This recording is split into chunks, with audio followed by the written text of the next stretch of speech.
సర్పంచ్ ఓట్లంటే సర్పంచ్ ఓట్లు ఒడిచినాయి, ప్రమాణ స్వీకారాలు కూడా ఒడిచినాయి. కొత్త సర్పంచ్లు కొలువు తీరిర్రు, కుర్చీలో కూర్చొని తొలి సంతకాలు పెట్టిర్రు. అంటే ఊళ్ళల్లో కొత్త పాలన షురు అయ్యింది. తెలిసినోళ్ళు, దోస్తులు, చుట్టాలు స్టేటస్లల్లో సోషల్ మీడియాలో ఒకటే రాసుడు కొత్త సర్పంచ్ల గురించి.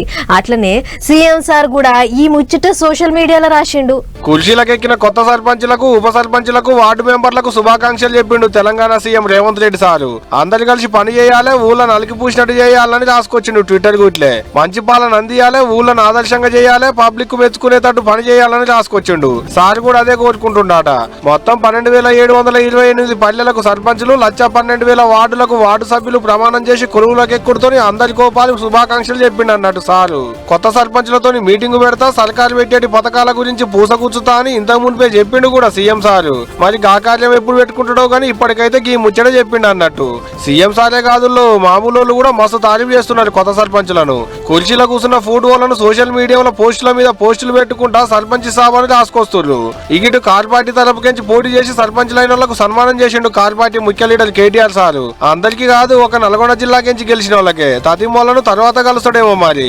ఇక ఇదిట్టుంటే గ్రామ పంచాయతీలలో ఉప సర్పంచులకు చెక్ పవర్ లేదని సోషల్ మీడియాలో లెస్స తిరుగుతున్నాయి పోస్టులు. ఒకరిని పట్టకోగలు సోషల్ మీడియాలో ఒకటే పెట్టుడు. ఏ వాట్సాప్ గ్రూప్ లో చూసినా ఇదే ముచ్చట. ఆడబడి ఈడబడి గవర్నమెంట్ వాళ్ళ కళ్ళల్లో కూడా పడ్డట్టున్నది. అదంతా ఉత్తమ ముచ్చటే. గవర్నమెంట్ కేం ఏం అనుకోలేదు, గవర్నమెంట్ ఏం నమ్మొద్దని గట్టిగానే చెప్పింది మంత్రి సీతక్క.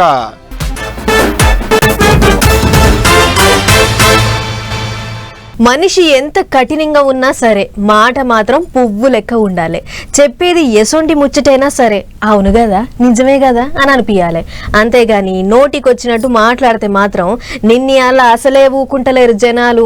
ఎక్కడికక్కడ కడిపారేస్తుర్రు. మాటకు మాట, దెబ్బకు దెబ్బ అన్నట్టే ఉంటుంది ఎవ్వరం. ఇక చూడుర్రి, మాటలు పెట్టిన కుంపటి ఎట్లా రగులుతుందో ఇప్పుడు. విషయం చెబుతున్నా, అమ్మాయిలు హీరోయిన్లు ఈ బట్టలు పెడితే వేసుకొని పోతే మనమే దరిద్రం అనిపించాల్సి వస్తమ్మా.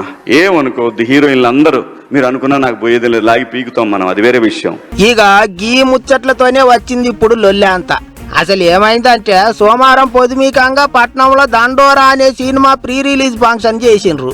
ఇక గా ఫంక్షన్లనే యాక్టర్ శివాజీ గిట్ల హీరోయిన్లు వేసుకునే బట్టల మీద మాట్లాడిండు. గ్లామర్ అనేది ఒక దశ వరకే ఉండాలా, ఇంతవరకు ఉంటే పర్లా, అది ఇక్కడికి రాకూడదు. నేనేమళ్ళగాని చెప్పడానికి మళ్ళీ అందరు రేపు పొద్దున పెద్ద పెద్ద వాళ్ళంతా బయలుదేరతారు, మాకు స్వేచ్ఛ లేదు. స్వేచ్ఛ అనేది అదృష్టం, ఆ స్వేచ్ఛని కోల్పోవద్దు. ఇక గిట్ల హీరోయిన్లు బట్టలు ఎట్లేసుకోవాలనో చాలా గట్టిగానే చెప్పిండు శివాజీ. నడమ 2-3 మాటలు కూర్చున్నట్టే మాట్లాడిండు. అందుకే ఇప్పుడు దుమ్ము దుమారం అవుతాంది. శివాజీ గట్టెట్లా మాట్లాడతాడు? ఎవళ్ళకి నచ్చిన బట్టలు వాళ్ళు వేసుకుంటారు. ఆయన ఎవరు చెప్పనికే? ఎక్కలేని రూల్స్ ఆడోళ్ళకే ఉన్నాయా, మగోళ్ళకి లేవా? గట్లయితే మరిగా ముందు నువ్వు ప్యాంట్ ఎందుకు వేసుకున్నావు, దోతి కట్టుకొని తిరగాలి, బొట్టు పెట్టుకోవాలి అన్నట్టు సినిమా పాటలు పాడే సినిమా యొక్క గట్టిగానే గరంకొచ్చింది. ఇంటర్నెట్ గుట్లే పెద్ద కామెంటే రాసింది.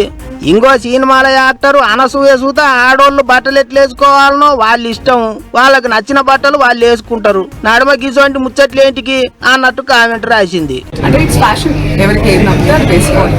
ఆయన దృష్టిలో ఆయనకి ఇన్సెక్యూరిటీ ఉన్నట్టుంది, ఆయన ఎలా కనిపిస్తారు, అందుకే అలాంటి రెస్ట్రిక్షన్స్ అంతా ఉన్నట్టున్నాయి. ఎవరి ఇష్టం వాళ్ళది. ఇప్పుడు ఆయన చెప్పినంత మాత్రాన మనందరం వింటామా? ఎవరిది వాళ్ళకే ఉంటుంది. But I personal feel dressing అనేది ఇట్స్ సమ్వన్స్ పర్సనల్. తిండి, బట్ట ఇవన్నీ మనకు నచ్చినట్టే ఉండాలి. ఇక ఇట్లా శివాజీ ముచ్చట్ల మీద సోషల్ మీడియాలో ఇప్పుడు పంచాది గట్టిగానే అవుతాంది. ఆయన చెప్పిన దాంట్లో తప్పే ఉన్నది అన్నట్టు కొంతమంది కామెంట్లు రాస్తుంటే ముమ్మాటికి తప్పే, మాఫ్ చేయమని అడగాలి అని మాట్లాడుతుండ్రు ఇంగింతమంది. సరే చెప్తే చెప్పిండేమో, దానికో తరీక లేదా, ఎట్లా పడితే అట్లా మాట్లాడితే ఏంటిది అన్నట్టు అని ఇంకా కొంతమంది కోపానికి వస్తుండ్రు. అటు శివాజీ ముచ్చట్ల మీద మహిళా కమిషన్ కూడా కోపానికి వచ్చింది. ఇప్పటికే ఆయన ఏం మాట్లాడిండు అనేది చూసిండ్రాట. ఆడోళ్ళని అట్టెట్లా మాట్లాడతాడు అని నోటీసులు ఇచ్చి 27వ తారీఖు నాడు ముంగటికి వచ్చి సమాధానం చెప్పమన్నారట. అయితే అట్టిట్లా ఆఖరికి ఏమైందంటే 4 మంచి మాటలు చెప్పాలని చెప్తూనే 2 అన్పార్లమెంటరీ వర్డ్స్ నేను యూజ్ చేయడం జరిగింది. డెఫినెట్గా ఎవరికైనా వాళ్ళ మనోభావాలు దెబ్బతింటాయి. నేను మాట్లాడింది అమ్మాయిలందరినీ ఉద్దేశించి కాదు. హీరోయిన్స్ బయటకు వెళ్ళినప్పుడు బట్టలు జాగ్రత్తగా ఉంటే మీకు ఇబ్బంది ఉండదేమో మా అమ్మ అనే ఉద్దేశం తప్ప నేను ఎవరిని అవమానపరచాలని కాదు, బట్ ఏదైనా 2 అన్పార్లమెంటరీ వర్డ్స్ దొర్లినాయి. దానికి మై సిన్సియర్ అపాలజీస్. గడన్నట్టు మహిళా లోకానికి సారీ చెప్పిండు శివాజీ. మాట్లాడిన మాటలకు మాఫ్ చేయమని అడిగిండు. మరిగా ఇక్కడితోనే పంచాయతీ ఒడిచిపోతుందో ఏమవుతుందో చూడాలి. సినిమా వాళ్ళకు రాజకీయ నాయకులకు మస్తు మంది అభిమానులు ఉంటారు. వాళ్ళను ఒక్కసారన్నా చూడాలి, వాళ్ళతోని ఫోటో దిగాలి, వాళ్ళతోని మాట్లాడాలి అని మస్తు కాయష్ పడుతుంటారు. వాళ్ళు ఎక్కడికన్నా వస్తుర్రని ఎరికైతే మందిలా తొక్కుకుంటా కూడా ముంగటికి పోతుంటారు దగ్గరికించి చూడాలని. అభిమానం ఉండాలి గాని పానాల మీదికి తెచ్చుకునే అంత ఉండద్దబ్బా. ఇప్పుడు గీ ముచ్చటంతా ఎందుకంటే ఎందుకు అభిమానం అభిమానం అని అభిమానం చూపెట్టేందుకు పోతే ఆగమయ్యే పనైంది గీళ్లకు. కల్వకుట్ల కవితక్క కార్లుంది చూసి చెయ్యి ఊపుకుంటా బండి మీదకించి కింద పడ్డారు నాయన బిడ్డలు. అది చూసి ఎమ్మటనే కారు కాన్వాయ్ ఆపి దగ్గరికి ఉరికింది కవితక్క. చెల్లెను మందలిచ్చి 7 దెబ్బలు తాకినాయో చూసింది. అటెంక ఇద్దరిని అక్క కార్లనే ఎక్కించి దవాఖానకు పంపించింది దగ్గరుండి. చెల్లెకు గట్టిగానే తాకినట్టున్నాయి దెబ్బలు, వణుకుతుంది. నీళ్లు కూడా తాగేతందుకు రావట్లేదు పాపం చెల్లెకు. జాగృతి జనం బాట కార్యం మీద యాదాద్రి భువనగిరి జిల్లాలో తిరిగేతందుకు పొద్దుగాల హైదరాబాద్ కించి కార్లో పోతుంది కవితక్క. నారేపల్లి సాయిగా రాగానే అక్కను చూసిండు ఎదురుగా బండి మీద వచ్చేటి ఒక అన్న. వెనక మరలా అలా బిడ్డ కూసుంది. అక్కను చూసిన సంబరంలో చెయ్యి ఊపిండాట. ఒక్క చెయ్యితోని బండి నడుపుడు, ఇంకో చెయ్యితోని అక్కకు చెయ్యి ఊపుడు ఆయే. బండి జారిందో ఏం పాడైందో గానీ ఇద్దరు కింద పడ్డారు. చిన్న చిన్న దెబ్బలు తాకినాయి కూడా. అది చూసి అక్క దగ్గరికి వచ్చి మందలిచ్చి అక్క కార్లనే దవాఖానకు పంపించింది అన్నట్టు. ఇప్పటికైతే ఏం కాలే, చిన్న చిన్న దెబ్బలే గాని అభిమానం ఉంటే ఆగి చూడాలి, అవకాశం ఉంటే దగ్గరికి పోయి మందలియాలి. అంతేగాని గిట్లా ఓ రోజు చూసుకుంటా ఇంకో రోజు బండి నడిపితేటనే అన్న. ఇప్పుడు చూడు ఏమైందో, పెద్ద తిప్పలేం కాలేదు కాబట్టి సరిపోయింది. అదే కాకూడదేమన్నైతే ఏం గాను గాని ఏ మాట కా మాటేనబ్బా. మీటింగ్ కాల్స్యం అవుతుంది, వాళ్ళ కింద పడితే నాకేందని అట్టనే పోకుండా ఆగి దవాఖానకు పంపించిందంటే అక్కను తారీఫ్ చేయాల్సిందేనబ్బా.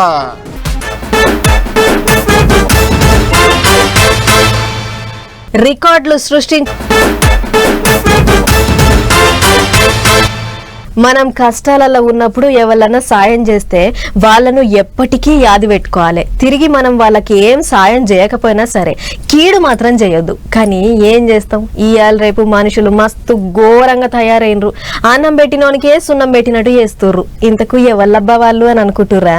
ఇంకెవాళ్ళు ఆ బంగ్లాదేశ్ వాళ్ళు ఎట్లా పడితే అట్లా రెచ్చిపోతుర్రు. అందుకే మన వాళ్ళకు మస్తు కోపం వస్తున్నది ఇప్పుడు.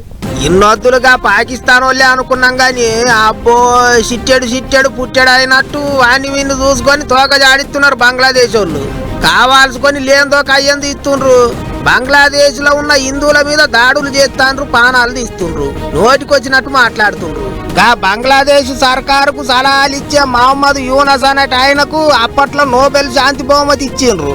కానీ అసోంటోనికి నోరు తెరిస్తే చాలు అన్ని కయ్యాల మారి మాటలే వస్తున్నాయి. ఇప్పుడు అశాంతి రగిలిస్తా అన్న మనిషికి శాంతి బహుమతి ఏటికి ఇచ్చిండ్రో మరిగా దండగానే ఉన్నదా అనుకుంటారు ఇప్పుడు పబ్లిక్. ఇక అట్లుంటే బంగ్లాదేశ్ సర్కారు వాళ్ళ మీద కోపంతో దేశం అంతటా జనాలు బయటకు వచ్చి లొల్లులు చేసిండ్రు, ఎత్తెత్తిపోసిండ్రు. హిందూ సంఘాల లీడర్లు రోడ్డు ఎక్కిండ్రు. ఇంకో దిక్కు బంగ్లాదేశ్ వాళ్ళు ఎక్కతక్క చేస్తే వాళ్ళ లెక్కసారి చేస్తాం అన్నట్టు మాట్లాడుతుండ్రు కొంతమంది లీడర్లు. అటు రష్యా దేశపోళ్ళు కూడా బంగ్లాదేశ్ వాళ్ళకు సురుకులు పెట్టిండ్రు. అప్పట్లో 1971 బంగ్లాదేశ్ కు ఆజాద్ వచ్చిందంటే అది భారతదేశం పెట్టిన భిక్షనే. కానీ అది కూడా లేకపోతే ఎట్లా, చాలా సప్పుడు దాకుండ్రే అని గట్టిగానే గట్టి పెట్టిండ్రు. బంగ్లాదేశ్ వాళ్ళు ఇట్లనే సీటికి మాటికి కయ్యం తీసి అటు హిందువుల మీద దాడులు చేస్తే మాత్రం ఇక వాళ్ళ పని అయ్యేటట్టే ఉన్నది. మరి ఇక ఏం చూసుకొని అంతగానో రెచ్చిపోతుండ్రో గాని ఒక్కటే దెబ్బకు కుక్కిన పేన్ లెక్క కావాలి. అట్లా దెబ్బ కొట్టాలిగా బంగ్లాదేశ్ వాళ్ళను అని కామెంట్లు పెడుతుండ్రు నెట్టన్నలు. ఏం చేస్తారో మరిగా.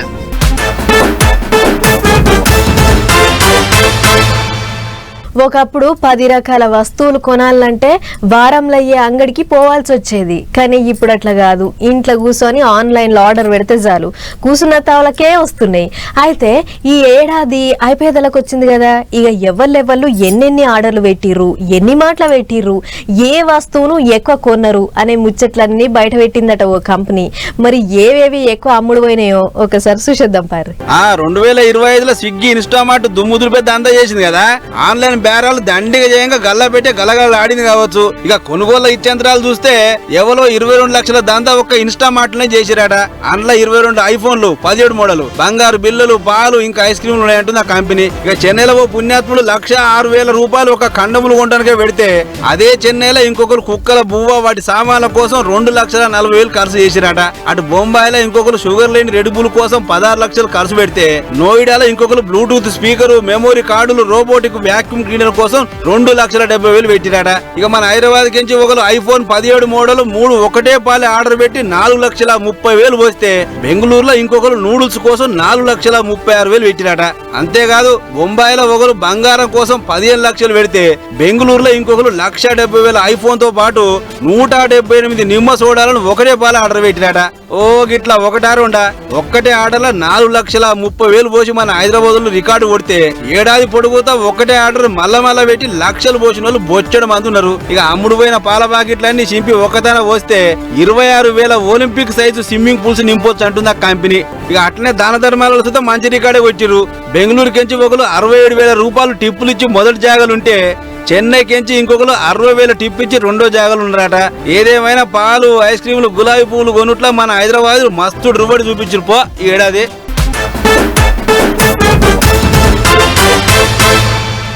ఈ నడమ దునియాల ఎక్కడ లేని ఇచ్చంత్రాలన్నీ పాలిదేశం పాకిస్తాన్లోనే అవుతుంటాయి. అందరి ముంగట ఇజ్జత్ తీసుకున్నట్ల పాకిస్తాన్ వాళ్ళు నెంబర్ 1 జాగలో ఉంటారు. మరిగా వాళ్ళు చేసే పనులు అట్లుంటాయి. చూడురు ఈసారి ఏం చేసిర్రు ఈ గ్రవంతులు. పాకిస్తాన్ వాళ్ళు అంటే పాకిస్తాన్ వాళ్ళే పోయినరే, వాళ్ళు ఏం చేసినా బిచ్చమెత్తినట్టే ఉంటది. ఇప్పుడు ముచ్చటేంటిదంటే హిందీలో దురంధర్ అనే ఓ సినిమా విడుదలైంది కదా. ఆ సినిమా మస్తు హిట్ అయింది. 500 కోట్లకి ఎక్కువనే వచ్చినాయట పైసలు. ఇక దురంధర్ సినిమా కథను 1990లో పాకిస్తాన్ లో ఉన్న లయరీ అనే జాగలైన లొల్లులతోని ముడిపెట్టి అట్లట్లా కథ రాసుకొని తీసినరాట. అందుకే మా ఊరి పేరు వాడుకున్నారు, మా ఊరి చరిత్ర వాడుకున్నారు. సినిమా అంత పెద్ద హిట్ అయింది. మరి ఇక మాకేం లేదా అంటున్నారట పాకిస్తాన్ లో ఉన్న ఈ లయరీ అనే ఊరి పబ్లిక్. సినిమా డైరెక్టర్ మాకు పైసలు ఇవ్వాలి అని కొంతమంది, ఓ దవాఖాన కట్టియాలి అని ఇంతమంది, ఆ డైరెక్టర్ ఒకవేళ దయదలిసి ఏమన్నా పైసలు ఇచ్చినా మా లీడర్లే ఏరకబుక్కుతారని ఇంకా కొంతమంది ఇట్లా తీరులో మాట్లాడుతుండ్రు. అయినా సినిమా హిట్ అయితే పైసలు అడుగుడేంది, మీదికేంచిగా పాకిస్తాన్ లో ఉన్న ఊరి పేరు వాడుకున్నారు గాని లెక్కకైతే మనోళ్ళు సినిమా మొత్తం తీసింది ఇక్కడనే సెట్టింగ్ లేసి తీసిండ్రాట. అయినా సుత మాకు పైసలు ఇవ్వాల్సిందే అంటుండ్రు పాలి దేశం వాళ్ళు. ఇంకో పెద్ద ముచ్చట ఏంటిదంటే దురంధర్ సినిమాను పాకిస్తాన్ లో బ్యాన్ చేసిండ్రట అక్కడి సర్కారు వాళ్ళు. అయినా సరే పైరసీ చేసుకొని మరి దొంగతనంగా చూస్తున్నారట జనాలు. ఏ దయ్యమో పాకిస్తాన్ వాళ్ళ ముచ్చట్లే గమ్మతుంటాయి అనుకుంటారు ఇప్పుడు దునియా జనాలు. చలో మరి పటాస్ న్యూస్ ముచ్చట్లు ఇంకో ఎపిసోడ్ లో మళ్ళీ కలుసుకుందాం. నమస్తే.